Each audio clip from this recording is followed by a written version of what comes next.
Welcome to the Eastern Cape and the Nelson Mandela Bay Metro, home of Volkswagen and host of the 5th round of the South African Rally Championship.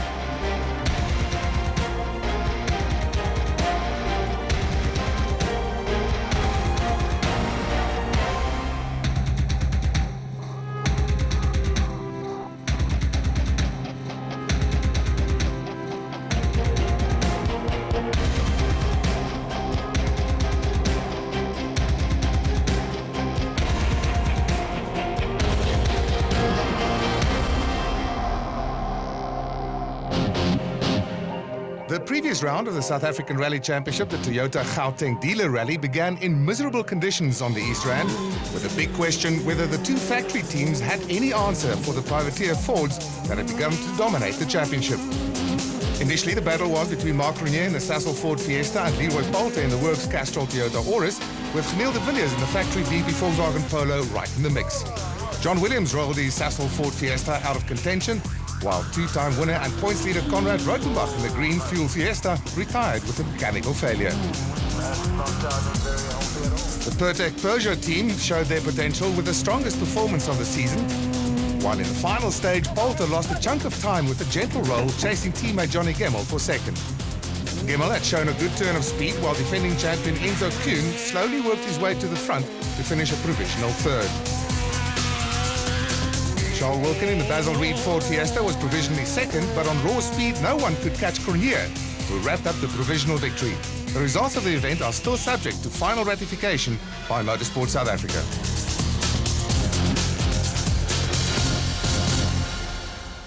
Round 5 of the South African Rally Championship is proudly brought to you by Volkswagen. After 3 consecutive inland events, the South African Rally Championship moves to the Eastern Cape for the first of 3 consecutive coastal events, with a Volkswagen Rally run in the forests and surroundings of Port Elizabeth and Uitenhage. Rally headquarters was at the impressive Volkswagen Pavilion at the company's factory in Uitenhage, where enthusiasts could immerse themselves in the history of this long-time supporter of South African motorsport before focusing on the start.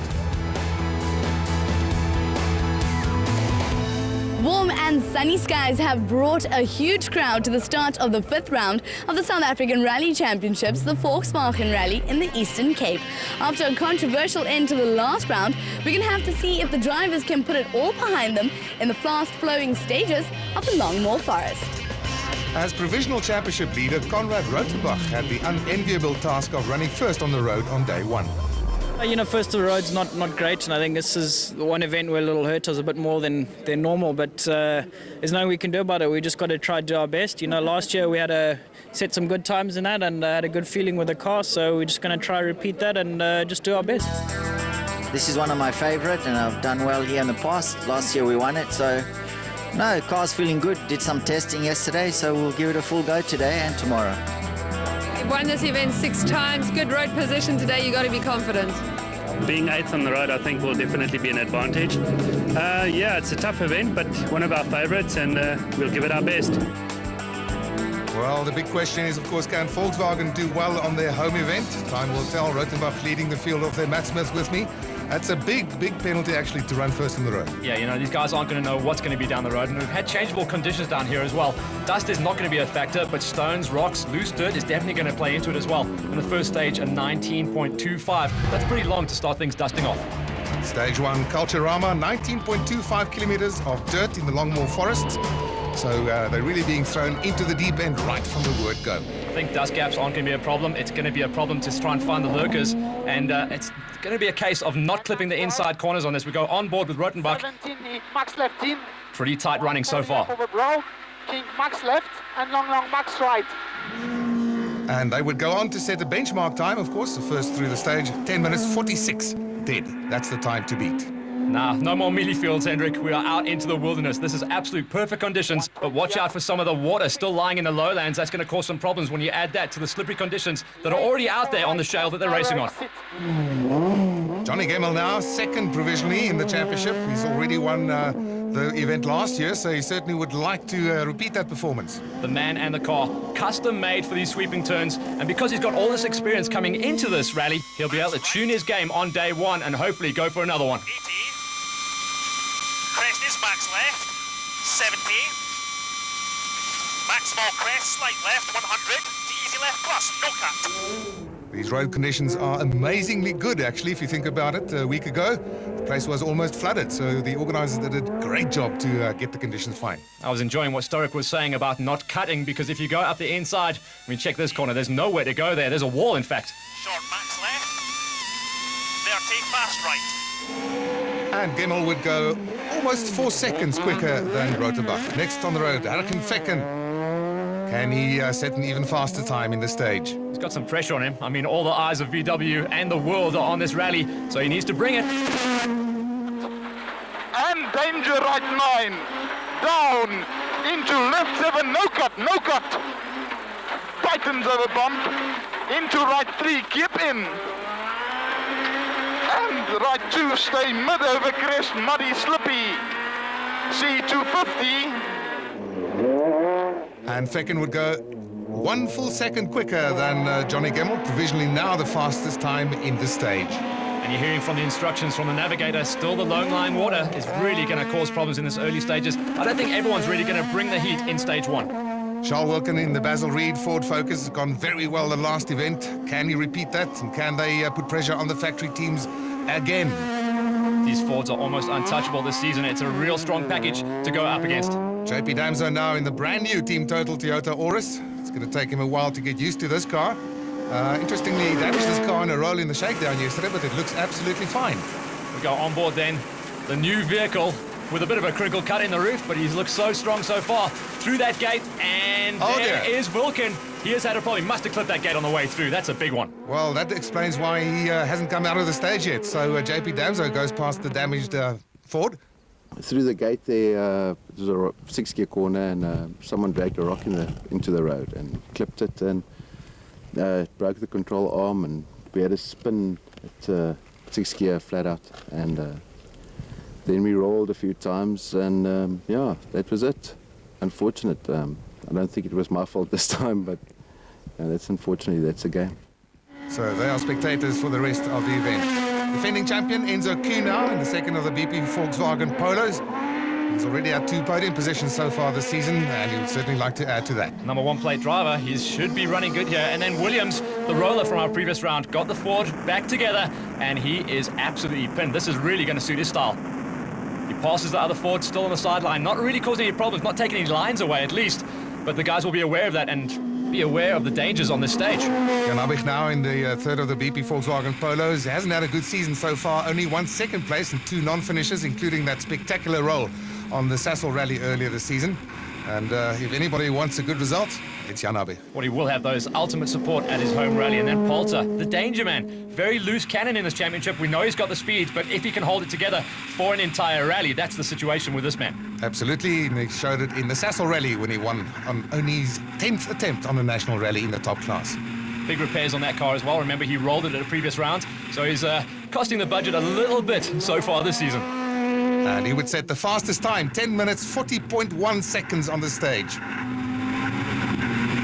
Climbing these hills, down into the valleys and back up top. And this is where the setup on the cars and the engine power really comes into play.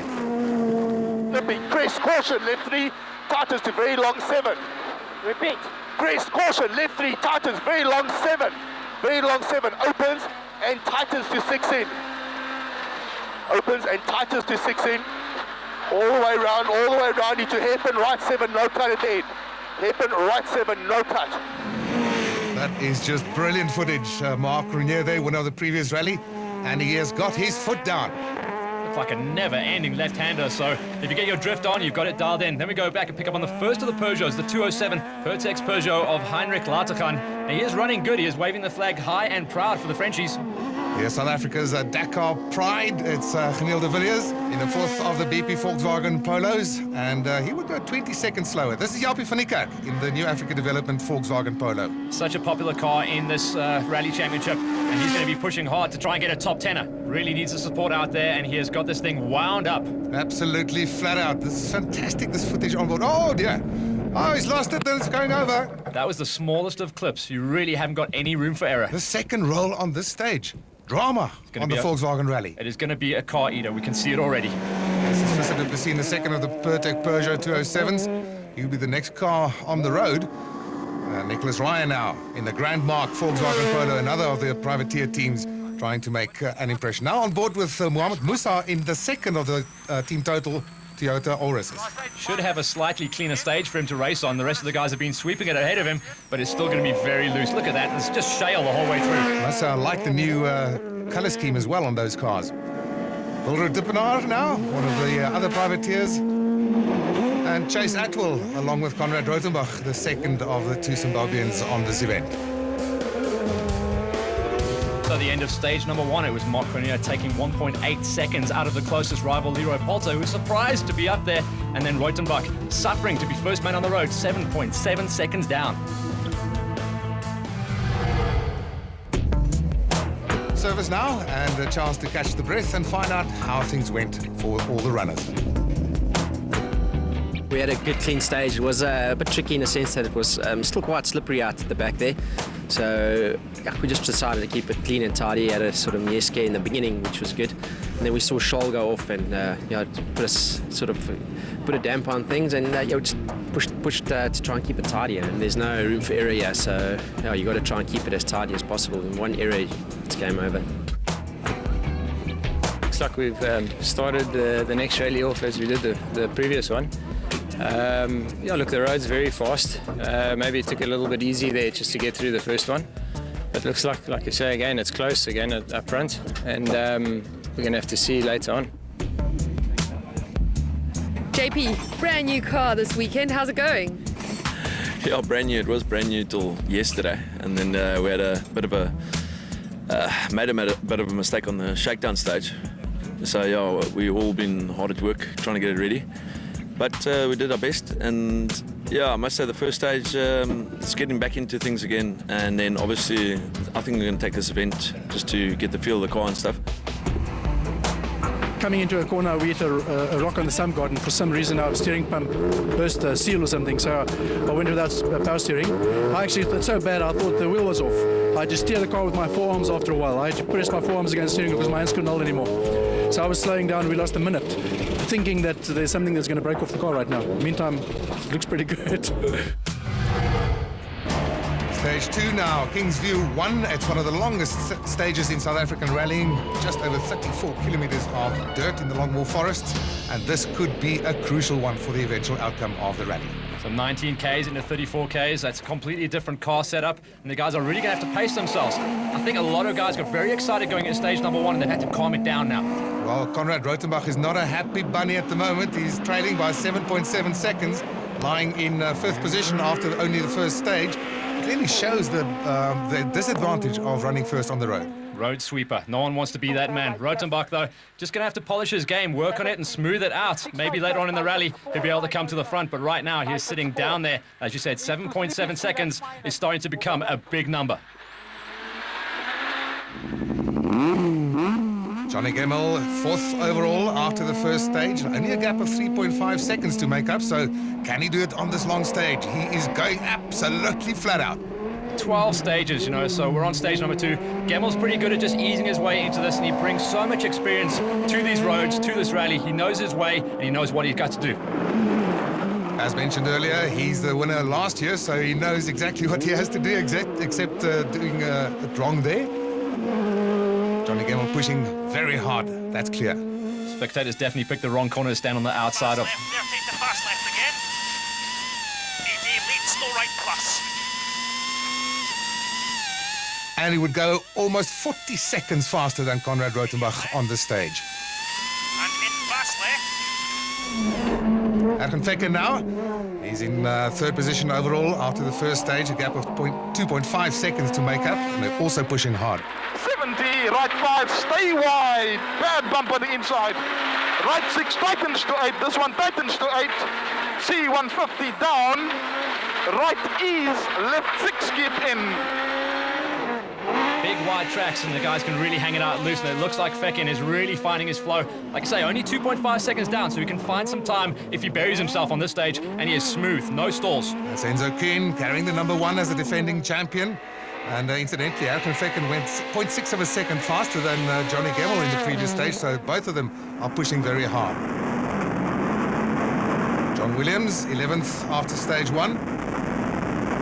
And And he would certainly just want to finish because after that roll in the previous event, he needs to get into the points. Fords, Toyotas and Volkswagens. Those are the guys that are running in the top 4 at the moment. Peugeots need to step it up a little bit, but there is just a huge contingent of the Volkswagen here at the Volkswagen Rally, and they want to podium. They want everyone up there. Happened a few years ago when they had the 1, 2, 3. I think as things stand at the moment in South African rallying, it's going to be a tough ask for them. Here's Leroy Poulter, carrying the lucky for him, number 13 so far, at least. Currently in second position, only 1.8 seconds behind the rally leader. These conditions are perfect for him. They obviously showed it in stage number 1, the 19-kilometer stage, where he posted a second fastest time. He should be able to run a similar kind of time on similar kind of terrain. And he's also gone over. Leroy Poulter, the third big roller of the event so far, and it's only the second stage. There was a high bank on the outside there. He just came in a little bit too hot, clipped the back end and sent him over. Max Crest is right 1. Left 4. Max Crest is right 1. Right 1. Into right 1. 70. Right 8 in. Right 80. Yeah. Careful. Into short left 6. Keep it tight. Keep it tight. Keep it tight. Short left 6. And K left 5 opens over bump. K left 5 opens over bump. Poulter's car on its roof, and apparently both of them are absolutely fine. I think we had a puncture, so we arrived here a little bit loose, you know. So, my own fault, just going a bit quickly coming in. Very disappointed, clearly. This is Hein Lateghan at the moment, lying in 8th position and looking strong. This team is improving all the time. He's got to find 12 seconds on the stage if he wants to get up to the front, and he finds his way cleanly through the stricken Poulter. Nicholas Ryan inside the top 10. In fact, he's in 10th position. That little corner also catching him out there. And that will cost him some time on the stage. He's just trying to run a top 10 at the moment and keep a clean rally. Mohamed Musa, 12th overall after stage 1 at the moment. Still learning the handling characteristics of the new Auris. And he would set a very respectable time on the stage. Well, it looks like they can get the car back on its wheels. And the damage not too serious. Cronje takes his second consecutive stage victory. Fecken now into second position, with Poulter out, Gemmel up into third. This gives the teams a chance to go into the final service park for day number 1 and dust off all the cars, make sure they're going to be sweet for the rest of the rally. The first stage we tried quite hard and it wasn't too bad, but this last one we lost a lot of time, so it wasn't great. I mean, it was really loose in there, so we knew it would be a problem. So I wasn't 100% the rhythm and all that in the car, not so. Yeah. The car is going very well. The Volkswagen guys have done well. They've given us a good car. We pushed hard. We lost a little bit of time on Cronje, but I'm quite happy. You know, the car is doing what I'm wanting it to do. So we'll see.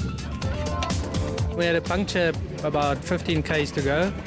It was a slow puncture, and it lasted for about 6-7 k's, and the last 8 k's was completely flat. So obviously we lost a lot of time by driving it out. It's really tricky stage, very rocky in some places, and very narrow in some places, and you couldn't afford to make a mistake, because it really punishes you these stages if you make a mistake. But we went pretty well, I think, up until then. After 2 stages, Mark Cronje leads Hergen Fecken by 16.4 seconds. Just less than 2 seconds further back is Johnny Gemmel. Jan Habig down in 6th position. Conrad Rotenbach will not be happy lying in 7th.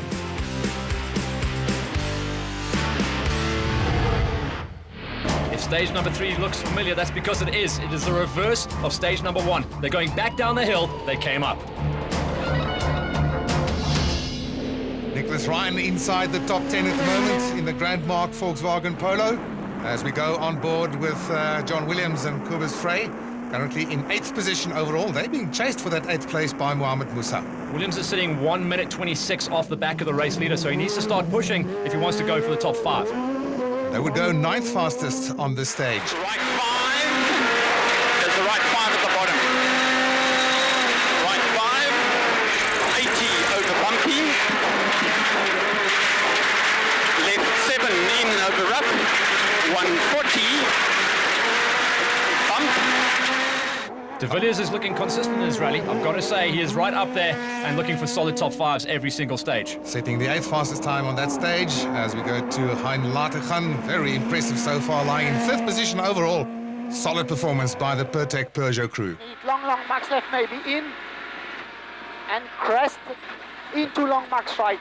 That was Henk Latergan, stranded after not being able to finish stage number 1. And yeah, a little bit of a moving chicane, not even moving, in fact. Rothenbach not phased by that. He goes 6th fastest. Jan Habich, 6 times winner of this event, currently lying in 6th position overall.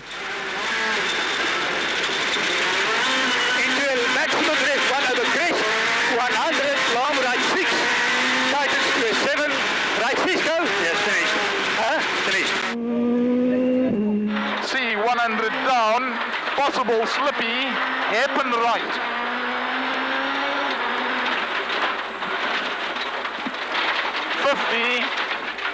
Long left 3, tightens to easy 6. So Habik, Fekin and Keen are going to be stalking each other in this stage. They are all over it.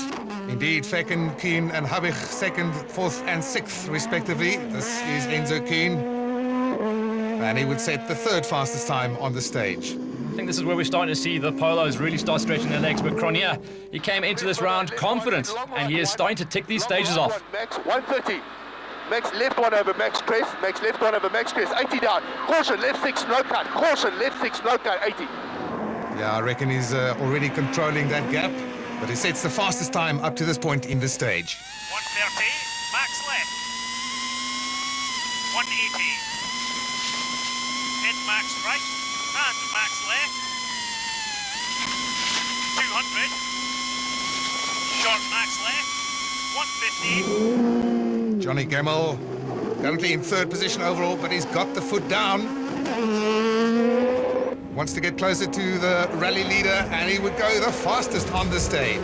Super aggressive driving to push his way to the top. So stage number 3 was Gemmell, taking 2.7 seconds out of Cronier and moving himself into 2nd place in the rally. Look at that. Latergan goes quicker than De Villiers and Williams in this stage. Stage 4, the first of 2 super specials, 2.68 kilometers of tar, 2 cars next to each other, taking each other on. Very X Games.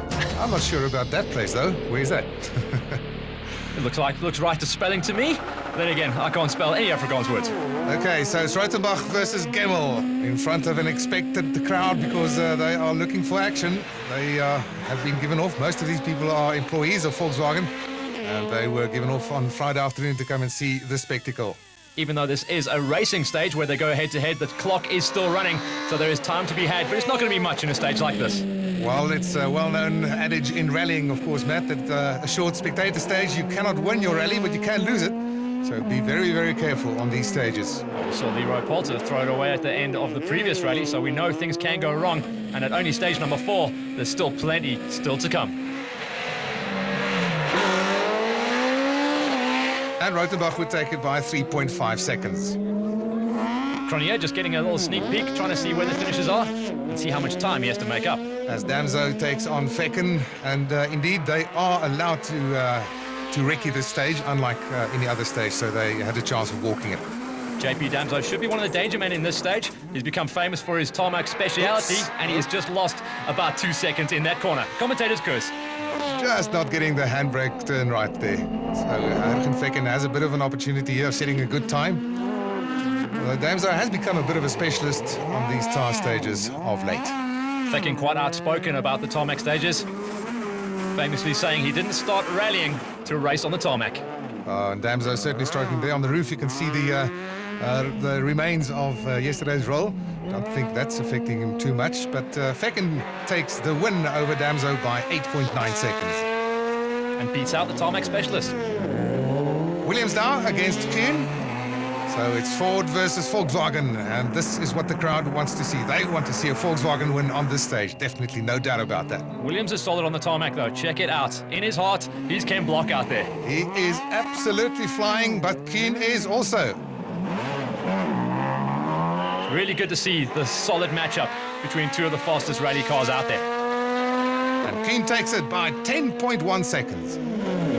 Now, Nicholas Ryan against Mohamed Musa. Volkswagen versus Toyota. These are the guys that in the rally are looking for top 10 finishes, and a sweet line from Ryan. And a very brave cameraman too. Keeping in mind, of course, these are 4-wheel drive cars, so not easy to get them around these tight corners. Pretty even matchup here as well, but Musa is starting to get a stranglehold on this. Slightly better tarmac setup on the Toyota. But it is Ryan by 0.3 of a second. Closest one we've had yet.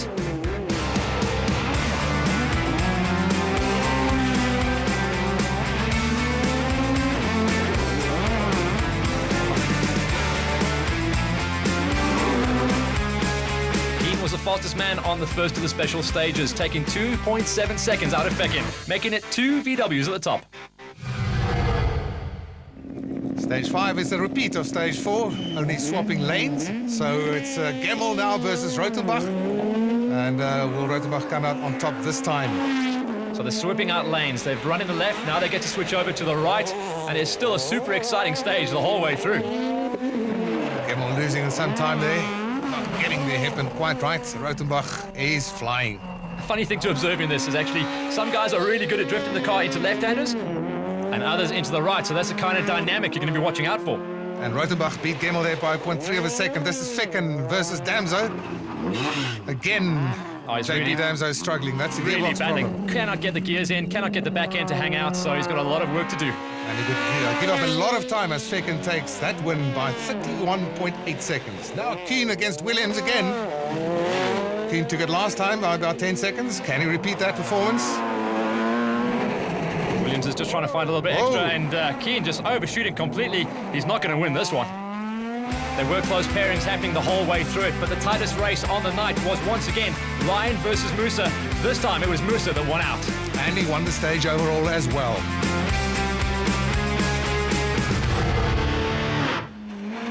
A quick look at the latest standings in the Junior Championship. In S1600, Ashley Haig-Smith leads by 19.8 seconds over Guy Bottrell, with Mornever Janssen van Rensburg in third.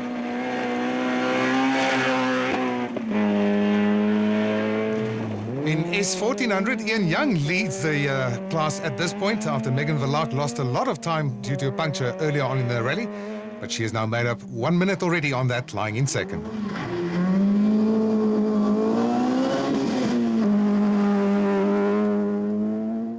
So that's day one in the bag, and we head to the service park adjacent to Volkswagen HQ.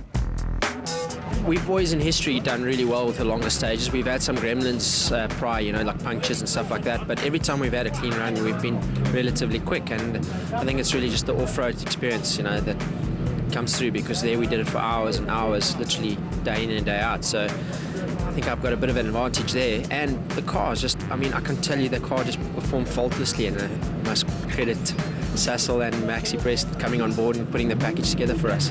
Johnny currently lying second, but it's a bit of swapping going on between you and Hagen. Yeah, he's just 1.8 behind us, and Mark's 19 in front of us, so no, it's close.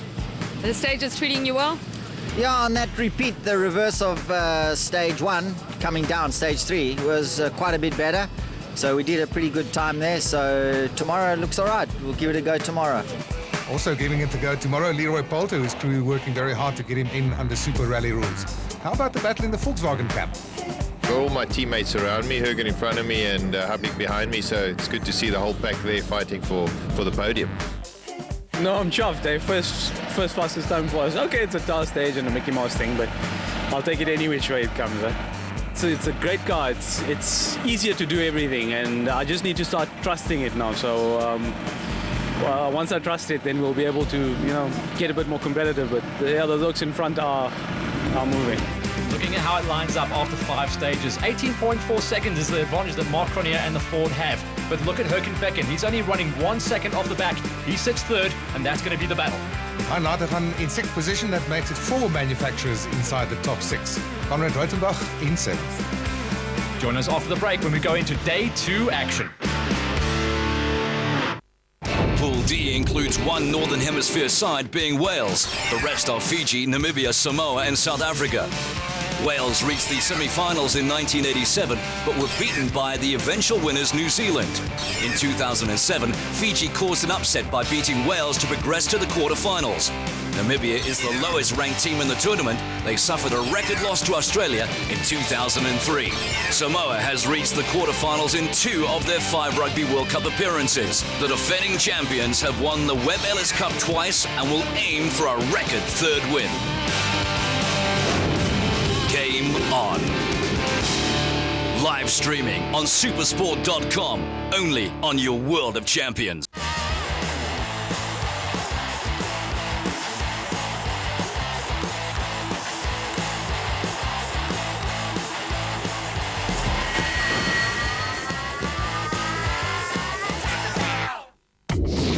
This August on your World of Champions, the Sea Robbers begin their ABSA Premiership title defence. The Boks face the toughest nations in world rugby. And another explosive season of Barclays Premier League gets underway. This August, the ABSA Premiership, Castle Tri-Nations, Barclays Premier League, the PGA Championship, IAAF World Championships and the Bundesliga. In September, the race for pole position heats up in Formula One. African football flair is on display in French League One. And 8 million is up for grabs in Africa's most lucrative cup competition. In September, Formula One, French League One and the MTN 8. In October, history beckons for the world champion Springboks. It's the business end of SA's oldest rugby competition. And the Proteas get their first run under Golden Boy Gary Kirsten. In October, the IRB Rugby World Cup Final, ABSA Currie Cup and SA versus Australia. Live on Supersport. In the race to Dubai, you need to pack your skill and bring your game. Pride and reputation are at stake, and it's points that count. And just when you've mastered the terrain, only then do you find that the greatest challenge still lies ahead.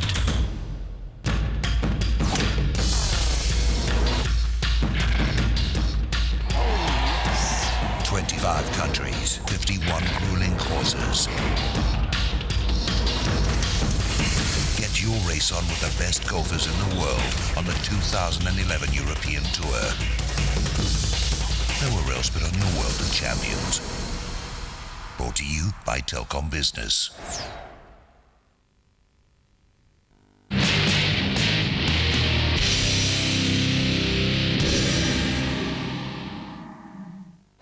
Day one of the Volkswagen Rally had a dramatic start with pre-event favourite Leroy Poulter rolling on stage 2. That was just after Charles Wilken rolled out on the previous stage, as did Japie van der Kamp. Thankfully, all crew members were okay to fight another day. Mark Grenier holds a comfortable lead going into day 2, 18.4 seconds ahead of Johnny Gemmell. Erkan Fecken is just 1 second further back in third. Welcome to the PE Oval for the start of day 2 of the Volkswagen Rally. Mark Grenier leads the field ahead of Johnny Gemmell and the chasing Volkswagen pack. Will he be able to repeat his victory from the Gauteng Rally? Well, first he has to navigate those tough Longmore stages.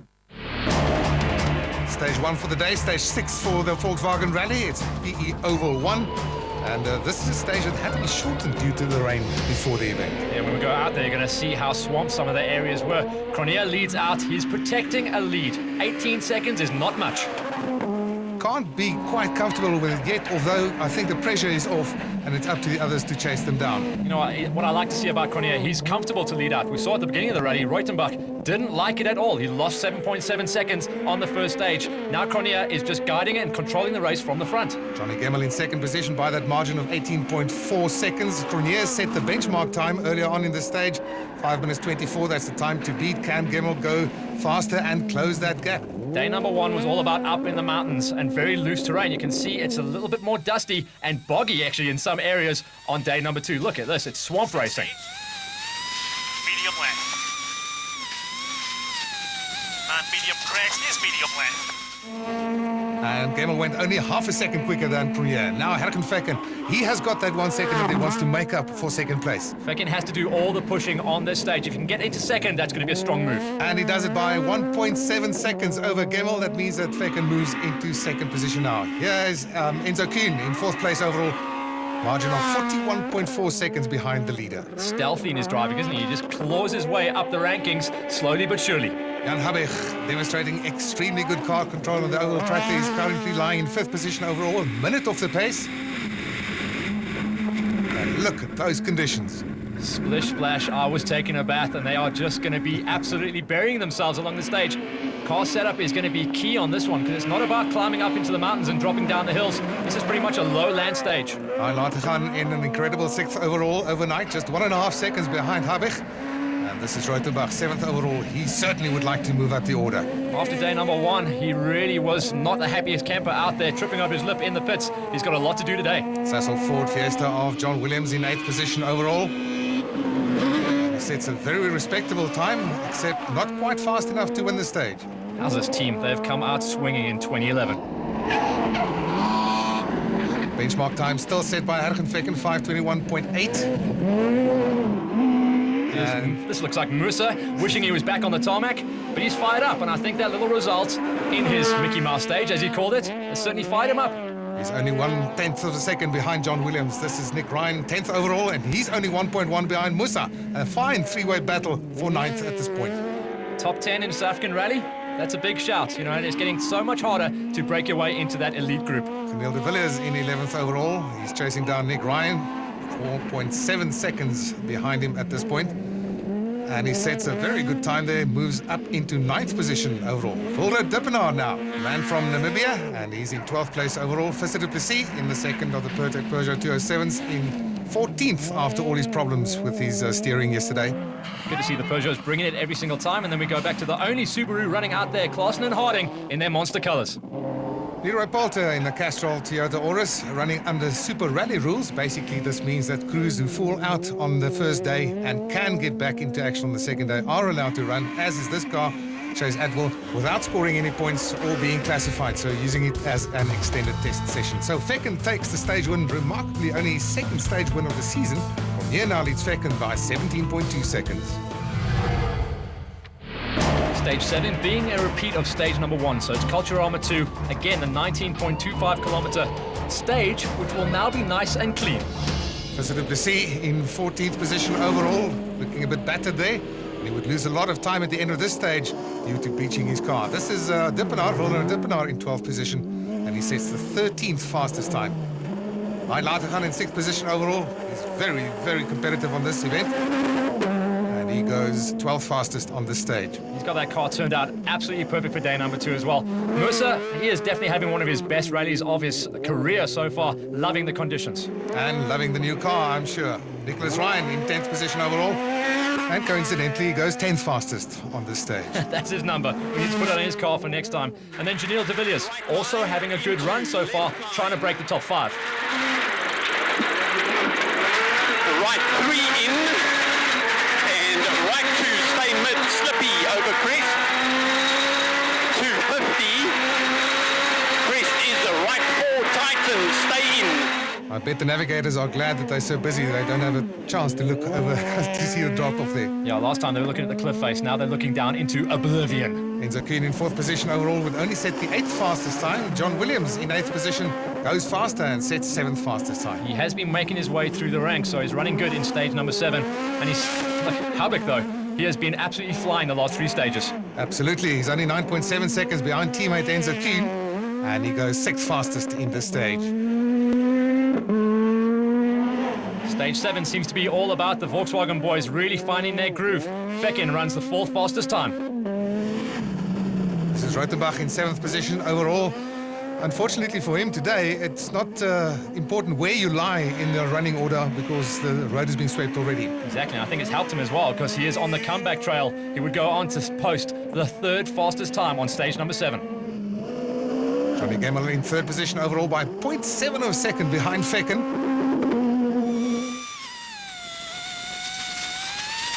Max left. And keep it, Max left. 70 to easy right. And Gemmel goes 2nd fastest on the stage, faster than Vecken, retaking that 2nd place. Our rally leader is Marc Prunier, leading by 17.2 seconds coming into the stage. Is anyone going to beat him? Because he has just absolutely wound this thing up. Stage number 7, he is not getting slower. He is getting faster as we go down the line. This is where he can consolidate his lead. He goes fastest, indeed, his 3rd stage win of the rally, his 19th of the season, and he now leads Gemmel by 18.4 seconds. Williams claws back some time to finish only 11.1 behind the stage winner.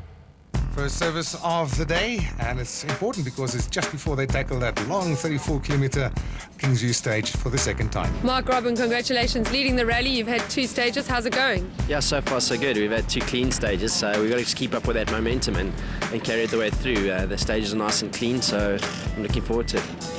So do you think we can pick up the speed for later, Robin? At this stage, it's the other guys who've got to catch us. We just got to maintain our speed. That's the nice part. We worked hard yesterday to build up a lead. Today we're going to try and manage and maintain it. They're the ones who've got to go quick and take the chances. So that's our sort of our strategy, is just keep ourselves nice and clean today and let them come for us. Up here, you guys have got a job on your hands. You've got to catch Johnny and then head on to Mark. Yeah, look, we got to keep the bigger picture in mind. We are still in the hunt for the championship, so we're going to just maintain our pace and see what happens up front. It's a long rally still, and we'd like to stay on the podium. Last night in the tar stage, we started to have problems with the gearbox selecting down, and this morning it's totally not selecting. So I can't select from 4th down. You literally need to get to a standstill before you can select a gear. And we're now discussing whether or not it makes sense to continue or not. Because we could maybe really damage the gearbox, and they're very expensive, and also it's very, very dangerous to do it that way. You freewheel into corners. So Kingsview 2, a repeat of yesterday's stage 2, 34.39 kilometers of dirt. This one could be absolutely crucial. An interesting factor that one could take into account here, Matt, is the fact that the crews can choose what tyres they go on.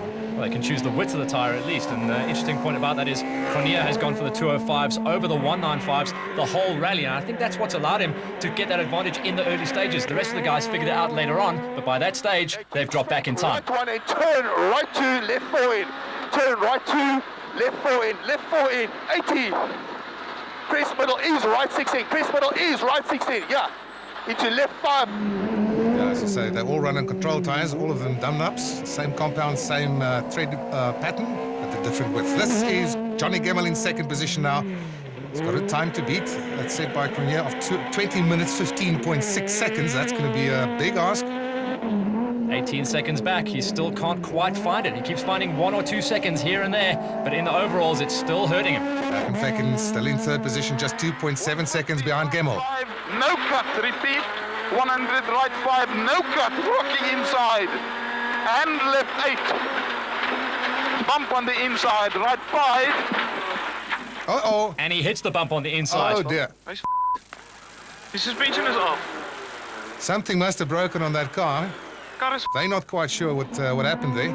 So Fekken, after looking like he was on a charge and on for a really good time, he is stranded on the sideline. He's going to be losing not seconds, but minutes. As we said, this stage could be crucial. Enzo Kuhn currently in fourth position. He will move up to third because Fekken is still stuck in the stage. And he sets a time 20 seconds slower than Mark Cronje. So Mark Cronje is setting with the benchmark there. Keen is having problems out there. And remember, this is a stage they've already driven, but the cars are starting to make problems for themselves. And short left 18. Short left 18.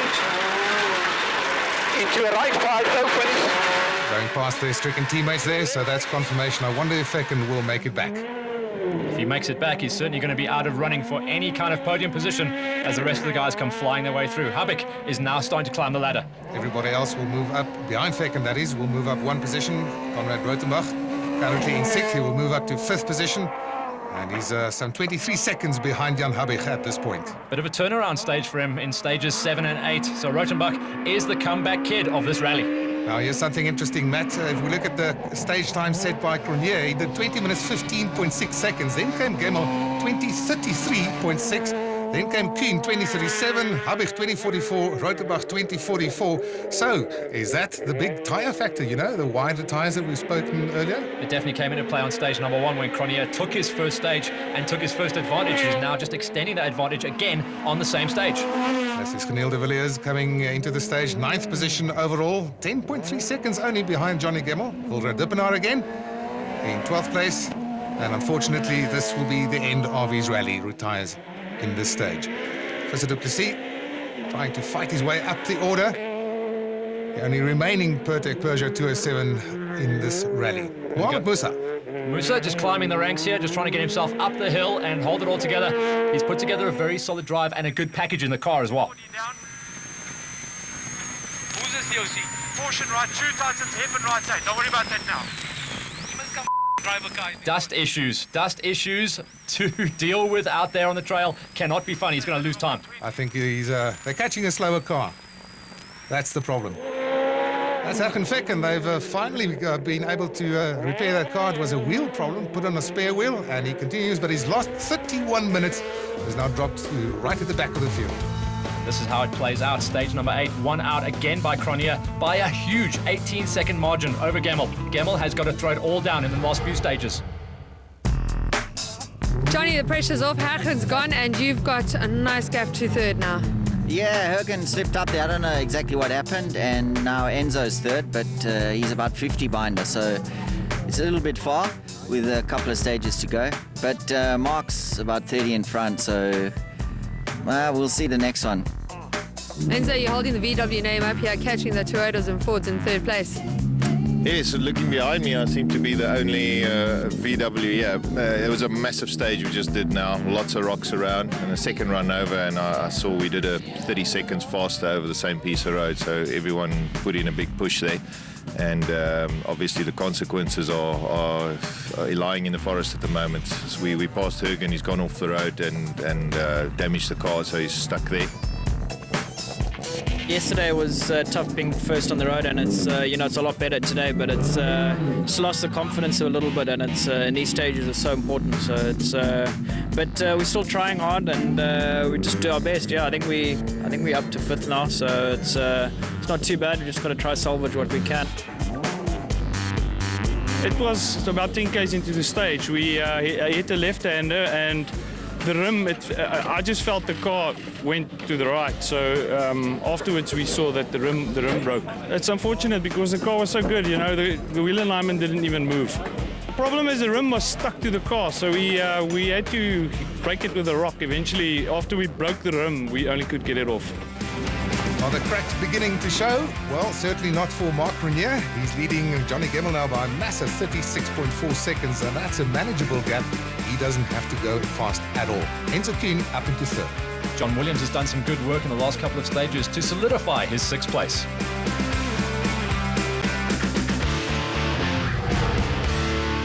Stage 9, Sint-Dam 2. That's a repeat of stage 3 from yesterday. So it's the opposite direction.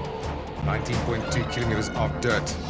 Nick Ryan currently in 7th position overall. He's got some work to do if he wants to try and break his way into the top 5. It's going to be a big ask. But by this stage, the cars are starting to hurt, the drivers are starting to ache, but the tracks are still holding up nicely. Well, Musa getting used to the new Auris in 9th overall.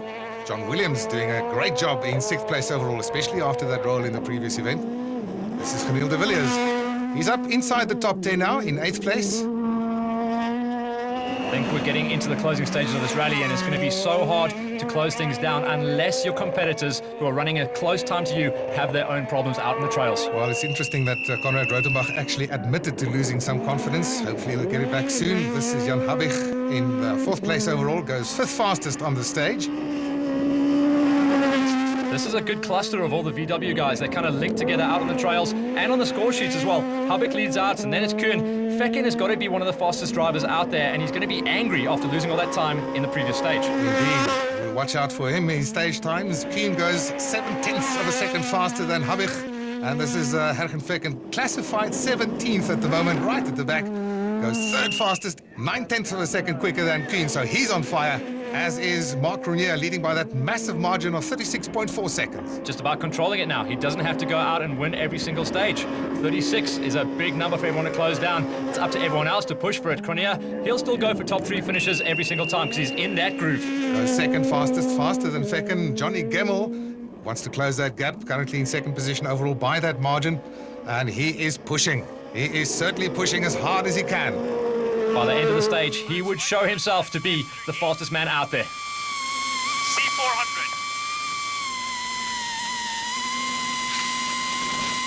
50 after the sign on the left.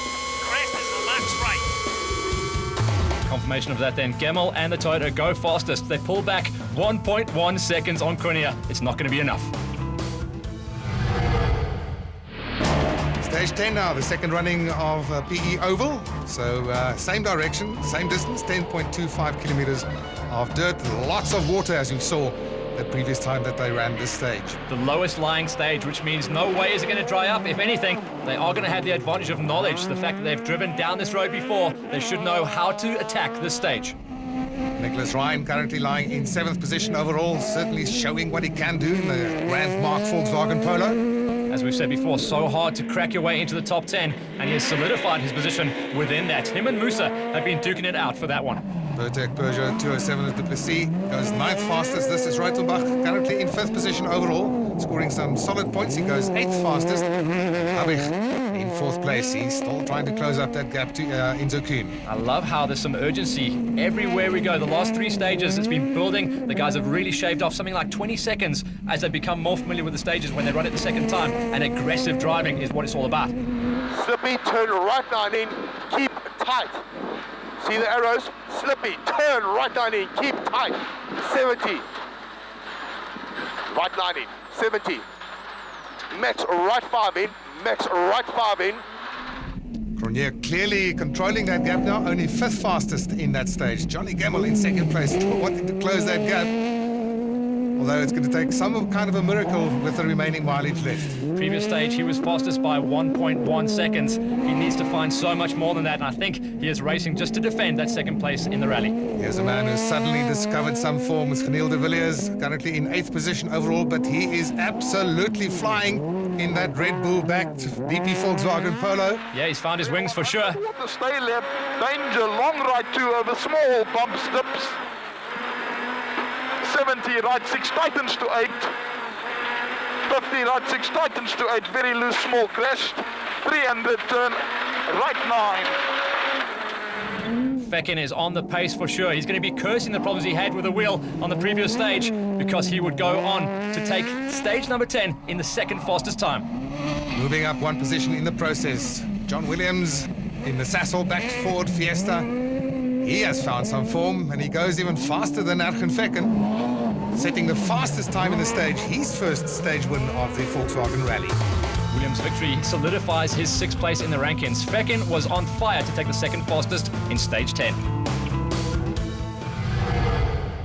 Meanwhile, in the Junior Championship, Guy Bottrell has taken over the S1600 lead. We've lost Ashley Haig-Smith. Craig Trott in the team total, Toyota Runex in 2nd position. And in 3rd, multiple former class champion Chris de Witt, along with his son Frans. In S1400, Megan Verlaak is the only remaining competitor. Powering into stage 11, the Madiba Spectacular, another special stage to come up close and personal with the crowd.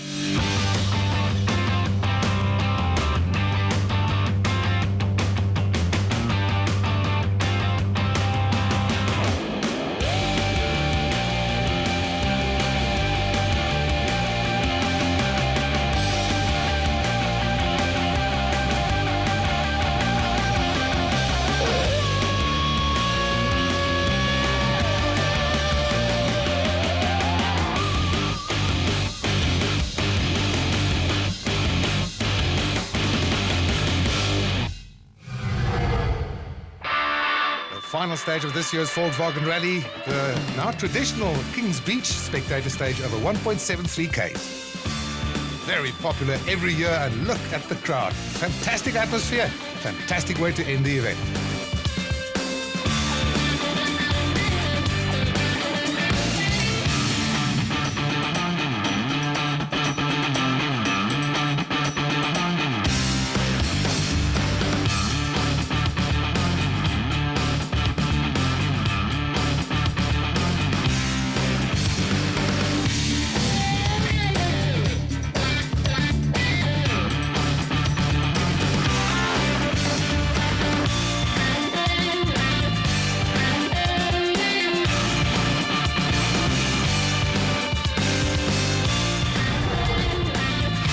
The rally was perfectly controlled by Mark Cronje and the Sasol Ford. Fantastic win here. You must be so happy. Yeah, I'm ecstatic. It's always been a good place for us, and we managed to put it together, and my navigator did a great job today, so we are at the end, and we're with number 1. Fantastic job there, Robin. Compliments from your driver. Happy with your day?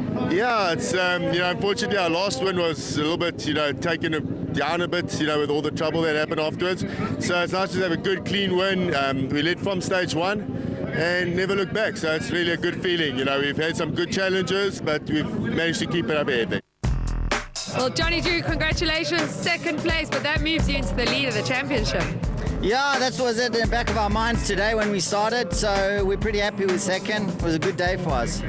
Now, Drew, pacing yourself is quite difficult because you obviously want to go flat out, but you do have to keep the pace because these are quite tricky stages. Yeah, you could throw it all away in one stage and then have no points in result. You have to think about the championship, not just the event. Hat-trick of podiums now, you must be really happy with that.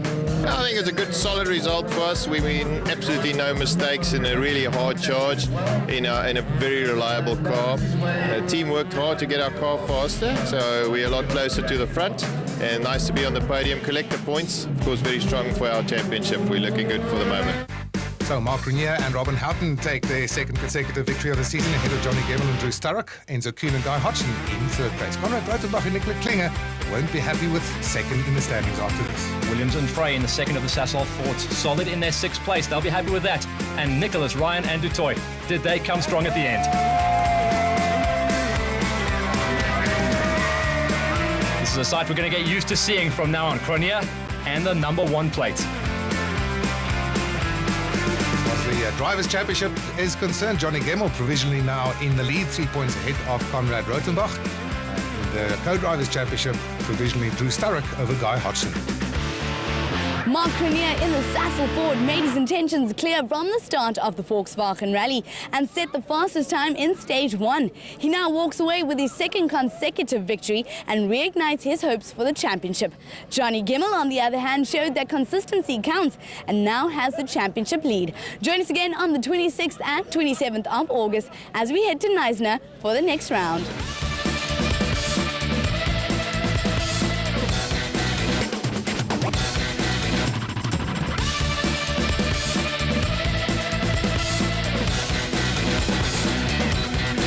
The fifth round of this year's South African Rally Championship was proudly brought to you by Volkswagen.